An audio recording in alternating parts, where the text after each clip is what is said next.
Okay, I'm gonna apologize to you. I've been at an auction all day, and I fully intended when I set out last night on this escapade to take the camera with me and get video down there at the yard and yada yada yada like I did, except it's the same consignment sale that I bought my nurse tank at last year.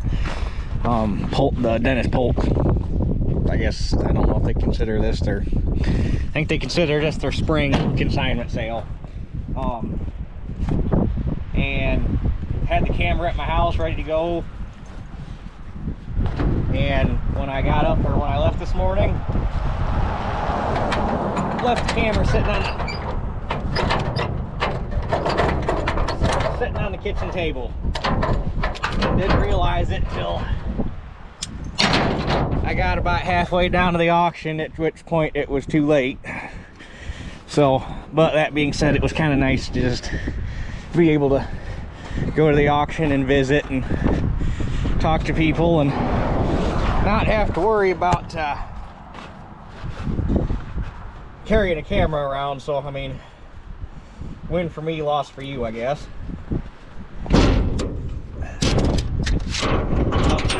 Sometimes it's nice to not have to worry about the YouTube. But anyhow, I bought this nice pile of crap. But there's a method to the madness here. So, but I'm gonna run out of daylight here rather quick, so I'm gonna get this unloaded and at least get the trailer put away, and we'll come back and talk about it real quick. So we'll catch you in a minute.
Okay, sorry for the darkness. I was not expecting to get back at 6 o'clock and have to unload this thing in dark, but man, they were moving slow. They didn't even, the yard wasn't even full, and man, they were moving slow. So I didn't even get loaded out till 4:30, and they still probably had 45 minutes of selling left to go. It's like, holy cow. But anyway, you're probably asking yourself, why did I buy this piece of garbage? Well, this is all just pieces to the puzzle. Everybody probably, well, anybody that was around for that moment probably remembers that old anhydrous applicator that I bought last, yeah, dang near this time last fall, or last, sorry, this time last spring. And it's set up to be an anhydrous applicator, and it's got knives and a steel tank on it. Well, I bought the applicator and I bought that 300-gallon poly tank to put on it at the same auction. Obviously, all of the anhydrous application apparatus that's on it is going to be no good for 28, so I needed more parts to make it into a 28 applicator. Well, that's where this thing comes in. This is a 7 Coulter 28 applicator bar with a ground drive piston pump. So it has all of the pieces that I need now, except for probably little nitpicky detail stuff, to turn that anhydrous applicator into a 28 applicator, because I got all 7 no-till Coulter assemblies and the ground drive piston pump and frame, which was going to be the big expense toward getting that project going. Well, I bought this whole schmear for 300 bucks. I've seen these Coulters by themselves, just the Coulter assembly without mounting brackets, go for between 75 and 100 bucks on auction. I don't know what they even are to buy new. My guess is probably way north of 100 bucks. And this piston pump, just the pump without the ground drive wheel and the sprocket and all that, I bet that pump right there to buy brand new is probably, just taking a guess, somewhere between $600 and $800, if not more. The pump's not locked up. It's got good compression. Not saying it probably doesn't need the diaphragm replaced or whatever we got going on in there. But the fact that it's not locked up is good. I believe all the Coulters turn.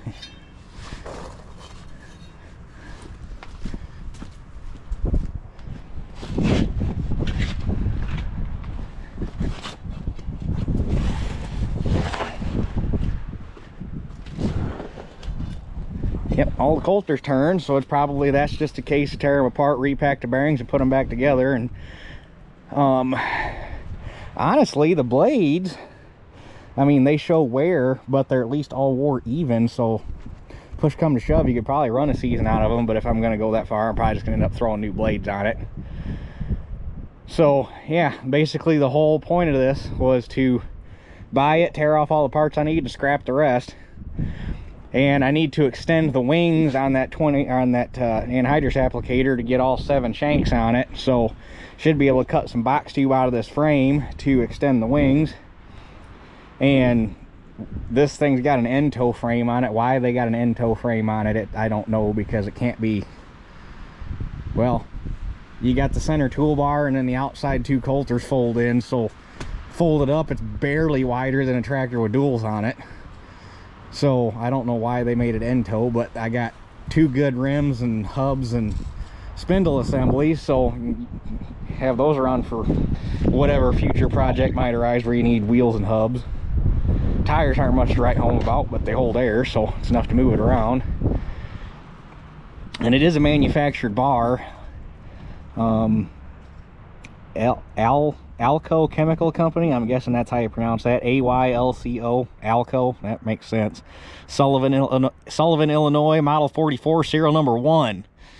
I own a serial number 1 of something. Not that it's much to write home about. And then I'm guessing that this was a inventory tag, so I'm guessing just by the numbers on it, this thing is probably owned by a co-op or something, at least at some point in its life. So yeah, that's basically why I bought it, was just get the parts off of it and scrap the rest. And for 300 bucks, I think I did pretty darn good. I'd probably dang near get I'd probably get half of that back out of it scrapping the frame. And even the pump drive tire's in good shape. It's not weather checked, and so, but it wasn't a bad auction. There were definitely not too many deals to be had, although there was some. There was a 2014 Massey 98.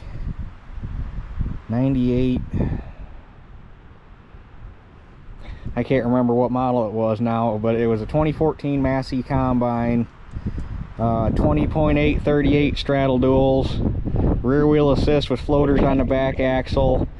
I believe it was either 13 or 1500 separator hours. I mean, the combine was immaculate. There wasn't a scratch on that machine. Fired right up, sounded good. That only went for $76,000, which when you start seeing sale prices like that, you think, man, a nearly new combine might not necessarily be out of the future plans for me at some point, because you could dang near pay for something like that in cash. You spend more than that on a new diesel pickup. And then there was a New Holland CR8090, or no, CR8090, sorry, combine. I don't remember the separator hours, but same thing, really clean machine, not a dang thing wrong with it. Change the oil and take it to the field. That only went for $56,000. And then there was a Steiger, Case Steiger 275 four-wheel drive. I can't remember what year that was. I think it was on 18.442s or 20.8 42s, one of the two. Inner tires were new, outer tires were probably 65 to 70%. They were all matching Firestones. So I mean, you had to walk up to it to notice that the tires wore different. I mean, from a distance they looked the same. Low hour machine, super clean, cab was spotless. That went for $72,000, I think. And then you had dumb stuff like there was a wagon gear down there that I did not go down there for this. This just happened to pop up on my radar. My buddy Matt found it because I had walked past it half a dozen times, never even noticed it was there. I went down there. There was a Kiowani 5-bolt running gear. I'm guessing it was probably about a 4-ton. Tires on it were junk. Paint was decent. Reach was bent. Front spindle, either the spindles were locked or the kingpins were locked up, or the tongue itself was locked up. I'm guessing it was the kingpins. I bid that up to $350, which was too much for it, having to put 4 new tires on it.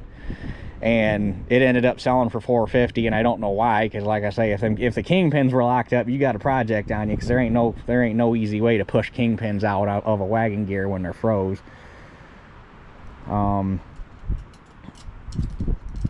There was a John Deere quick hitch that I had for the one of the convertible Cat 2, Cat 3 quick hitches. I had that bought for $350, and then the damn internet jumped in and bought it for $450.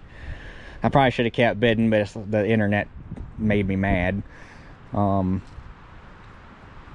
then there was a few deals to be had, but the vast majority of it was, in my opinion, probably we're going for way more than what it was worth. But the way the new equipment market is, and you know, you're seeing 12 to 16 month lead times on equipment that you order today, the used market is hot strictly because of that reason. Guys are wanting equipment and they're wanting it now, so if there's halfway decent equipment, they're paying for it. So, but anyhow, sorry it's dark. Sorry I didn't actually go down and get video. Like I say, I got halfway down there and realized the camera wasn't in the center console, and it's like, shit. So, but anyway, I'm gonna take this thing up, park it, get unhooked, and get inside where it's warm, because the temperature's dropping like a rock here. It's starting to snow. So that's it for this one. We'll catch you guys on the next one.